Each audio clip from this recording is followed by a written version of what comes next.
Hello, my dear students. It's a pleasure to meet you in our educational program of Geology and Environmental Sciences.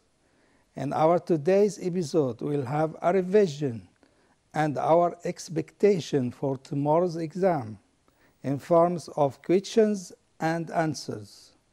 Let's start with the following. What are the structural types of the diagram? As you see, my dear students, we have grabens. This is a high structure, geoform. It is formed by developing where the two hanging walls of two normal faults combine with each other in one rock block. In contrary, we have grabens, which is a structurally low structures developed where the 2-foot wall of two normal faults combine with each other in one rock block. Now, my dear students, we're going to the soil horizons. Right on the soil horizons, as you know, we have three horizons, A, B, and C. For the uppermost layer or horizon, or A horizon, it is commonly grayish in color because of the addition of humus resulting from the decay of plant roots and the animal tissues.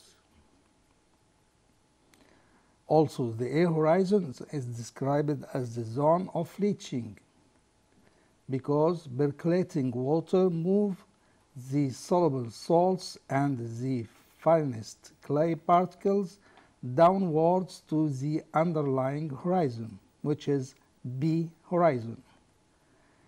The subsoil horizon B, it is also known as the zone of the accumulation because it has gained particles of the soluble salts and iron oxides leached from the A horizon. And finally, we have also information about the B horizon. It contains a small amount of organic matter. Finally, we have C horizon. It is slightly altered bedrock of broken and decayed particles or fragments mixed with clay. It rests on the parent bedrock. And we should know that this part is not a part of the soil itself because plant roots rarely reach the C horizon. Now let's go to the next question. Which of the following organisms would probably belong to the same trophic level as a deer? Is it a deer, an oak tree, a wolf, or a cow? We reach for the animal similar in the trophic levels or the way they feed. So the only one here which is like bear, it is the wolf. Both are carnivores. Now let's go to the next question. Bottom fish are founding in which trophic level? Is it second trophic level, third trophic level, fourth, or the last trophic level? As you see, my dear students, bottom fish, they are scavengers, so we expect finding them in the last trophic level. The mature river stage is characterized by presence of a specific features such as, is it waterfalls, dry delta, potholes, or oxbow lake? As you see, my dear students, all of these are features formed in the river stages. Some of them in its yass or on all the stage. We are here looking for specific features for mature stage. In mature stage, we'll have a lot of oxbow lakes. because it gets many sinuosity and we start having aspirated lakes coming from the shortcut of the river. So Oxbow Lake is the right answer. Delta usually formed in the river at which stage? Is it capture stage, youth stage, mature stage, or old stage? As you know, my dear students, the river got its way to the sea and start to download the sediments. So this is the last stage of the rivers to reach to the sea and forming deltas. So deltas is formed in the old stage of the river. Now, my dear students, let's go to the next question. The river terraces are in which stage? Rejuvenation stage, mature stage, young or youth stage, or old stage? As you know, my dear students, the repetition of the river in forming its way because of having some uplifts, we start getting terraces. And this is a stage called the capture stage or the rejuvenation stage.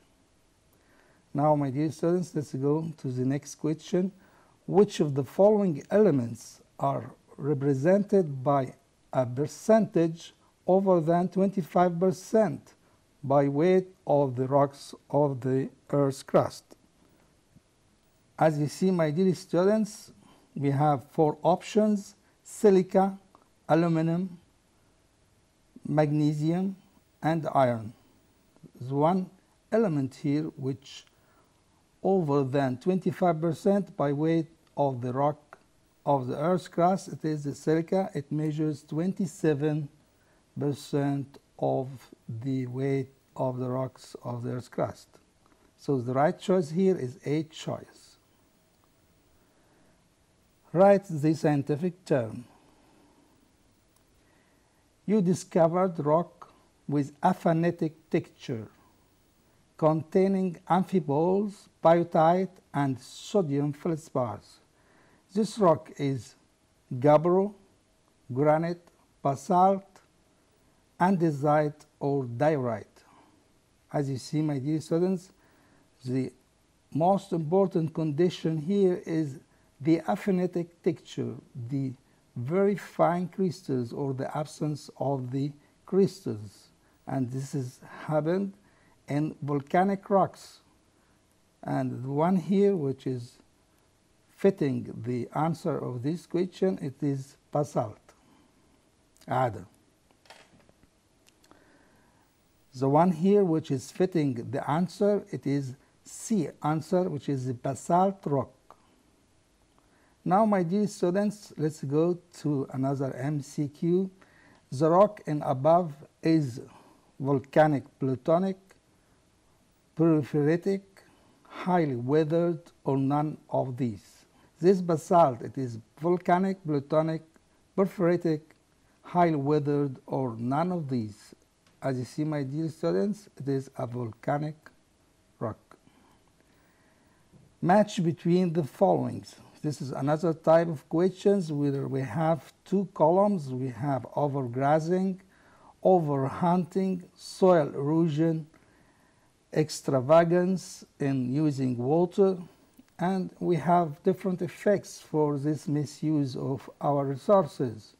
We have hinder land reclamation, expose the surrounding area to flooding, cause erosion, load to provide the chance for new animal species, destroys agricultural land, and finally causes the disappearance of some animal species.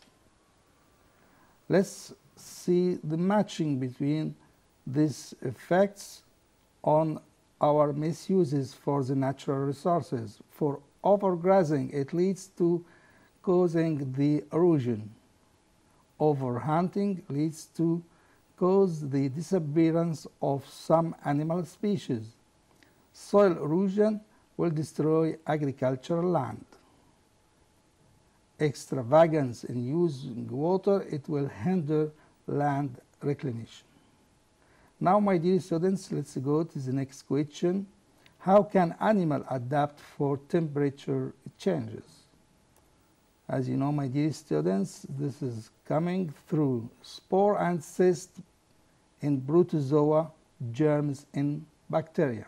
So we can have spore, cysts, or germs. This is a type of overwhelming the temperature changes. Also, we can have hibernation of some amphibians and reptiles when the temperature decreases or increases.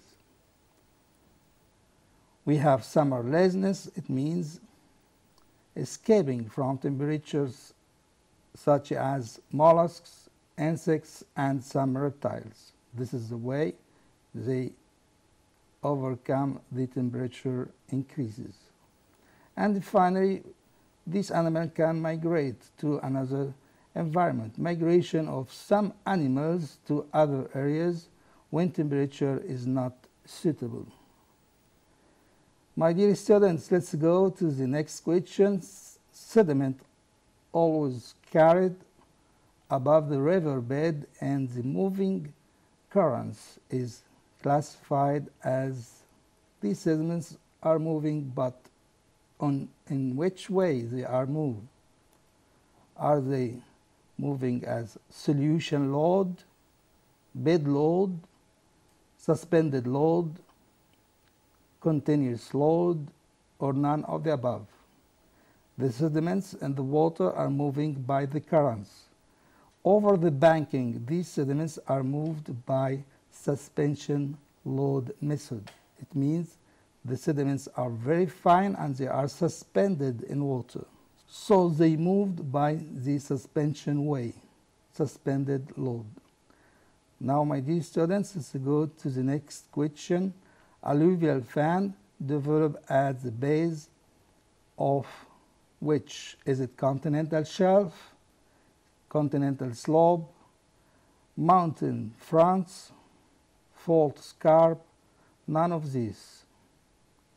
As you know, my dear students, these fans are formed after the flash flood or the increasing of rain one time, and this is carrying sediments and going in lower areas and finally load down their sediments in the mountains front. So this is the right answer and the right way for moving these types of deltas.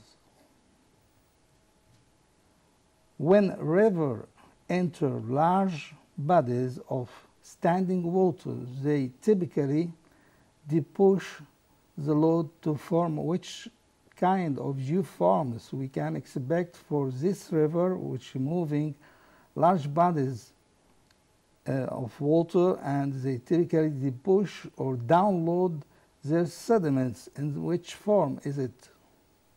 Alluvial fans, submarine fans, barrier islands, deltas, or none of these?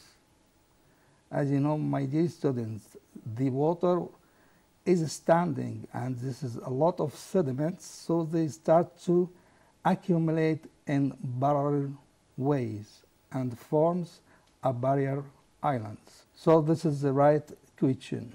Now, my dear students, let's go to the next question. Strips of sands and gravels lying above sea level and paralleling the adjacent coastline, but separated from it by a narrow body of water are called alluvial fans, submarine fans, barrier islands, deltas, or none of the above. As you see, my dear students, this type of sediments is forming barrier islands because it is barrieling to the coast of the area we studying this type of geoforms. Now let's go to the next question. what do you call accumulations of sand that are the results of blowing wind? This type of sands is called dunes or sand dunes. Now let's go to the next one. Gravels, including pebbles, are pieces of older rocks materials greater than, we will have these options, 2 millimeters, 4 millimeters, 64 millimeters, or 256 millimeters. As you know, my dear students, gravels is a big particles of sediments. It is larger than 2 millimeters. So this is the right answer, because we have different names for these gravels at specific sizes. So let's go to the next question. A sedimentary rock composed of rounded gravel is called, yes, the right answer here, it is a conglomerate. A sedimentary rock composed of angular gravel called, the right answer here is breccia. The largest class size and the range of gravel size. The largest one, is it pebble, cobble, very coarse sand, boulder, or none of the above? As you know, my dear students, in the series of sizes of gravels, we have the largest one, which is the boulder. This is the right choice. The process of reducing pore space by depositing younger sediment on the top of older material is referred to, as you see here, my dear students, this is a geologic processes. It is formed by depositing younger sediments over the top of older one. So we expect a phenomena, this phenomena called dilation, reduction, contraction, compaction, or none of the above. This phenomena, it means the compacting of the lower layers because of the overweight coming above it. So this is a compaction. This is the right expression for this phenomena. Now, my dear students, let's go to the next question. The cement in the sandstone is typically the result of precipitation of minerals like quartz and calcite from. We are asking here for the media of the filling of the spaces of the sediments. We call it cement. This cement is coming through a process. This process is coming from the atmosphere, organisms, fauna, flora, or solutions. Yes, the right answer, we start getting this cement from solution and they start to precipitate it in the pore spaces between the rock fragments. It is coming from solutions.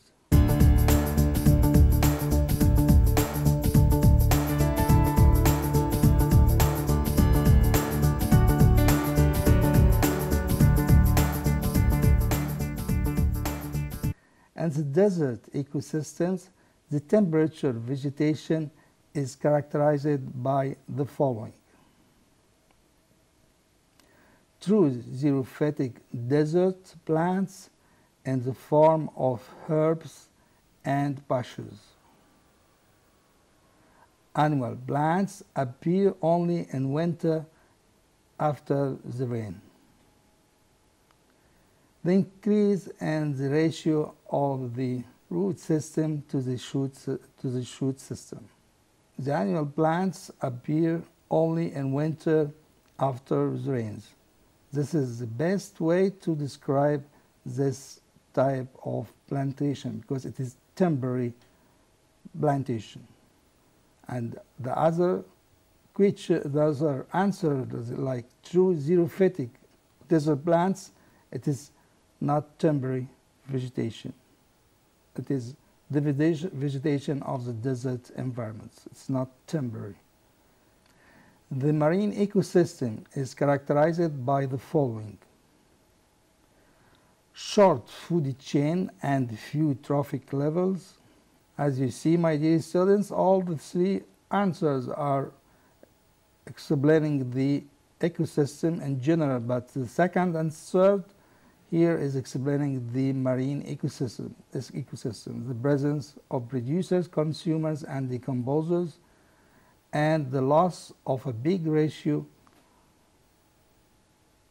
of energy during the passage from one trophic level to the other in the food chain.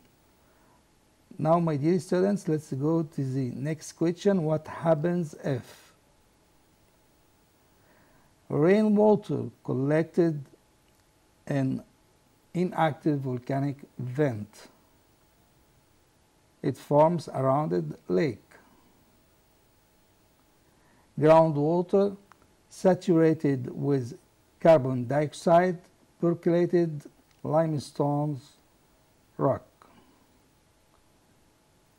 As you know, my dear students, in groundwater will be acidic by dissolving carbon dioxide and act as a weak acid. Completely dissolve the carbonate rocks such as limestones and widen joints and fractures, forming wide caves in limestones. So this is what happened if we have percolation and forming of groundwater rich in carbon dioxides in limestone rocks. It will dissolve these limestones and forming caves in limestones.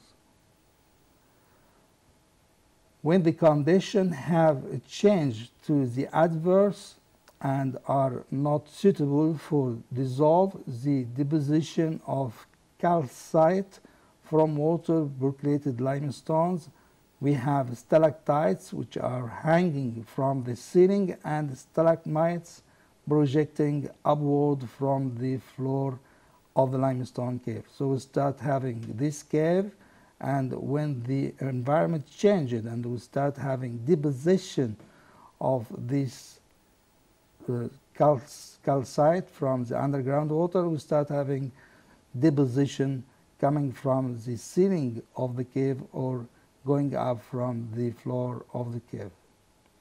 Now, my dear students, we have another question. Orthoclase is subjected to chemical weathering.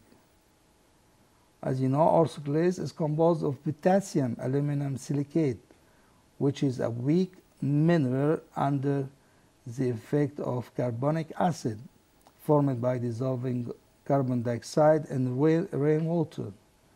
So the hydrogen ions released from the dilute carbonic acid attack the orthoclase and will decompose it into its simple form by losing silica and potassium to give kaolinite, which is the common clay mineral.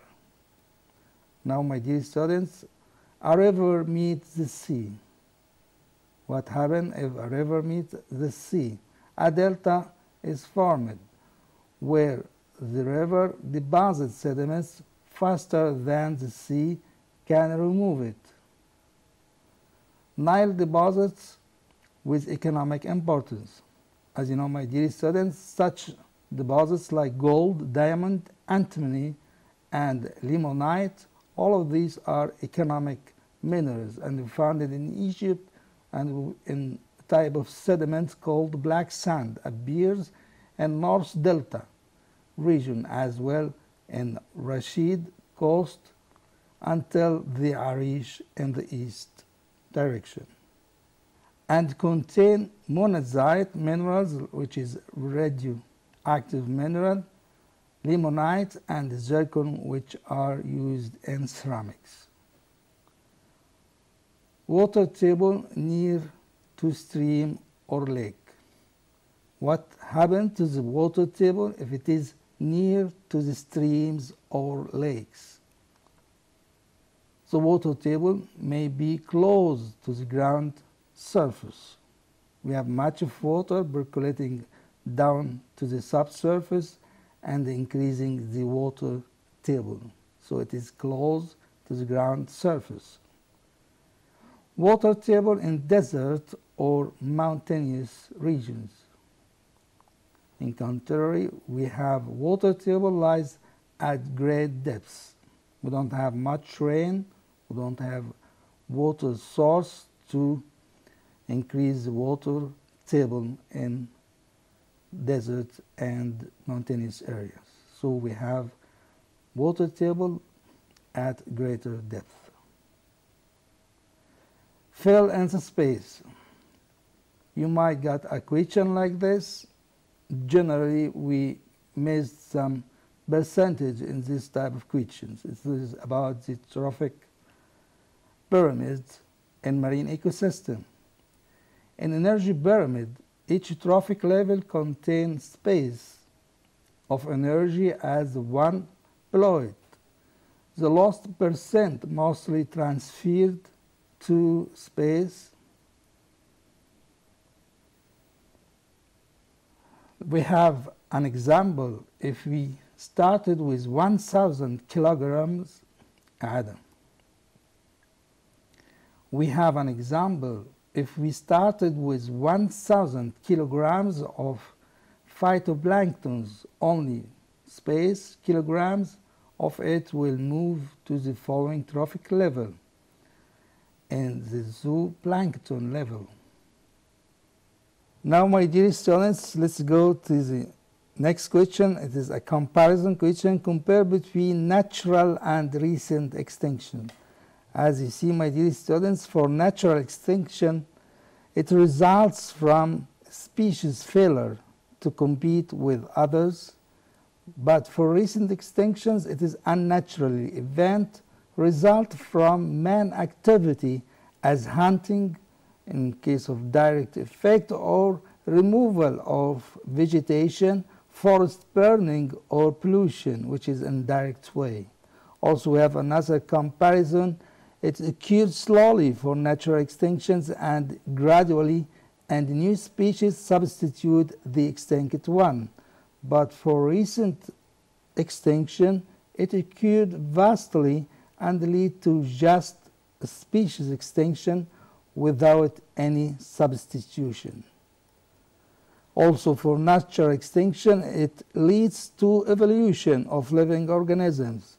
However, for recent extinction, it leads to environmental disturbances. Now let's go to another comparison. Compare between hibernation and summer laziness. For hibernation means when an animal sleeps in winter and woke up when the weather gets warmer. For summer laziness, in which animals sleep to avoid the heat and temperature of the summer. Now, my dear students, we come to the end of our today's episode. I hope you got some instructions, especially the instructions on the exam paper and how many questions you will answer. And read the questions carefully and start with the easiest one. And when you face a difficult question, please move on to the next question and get back to the difficult question later. I hope all the best for you in tomorrow's exam. And goodbye.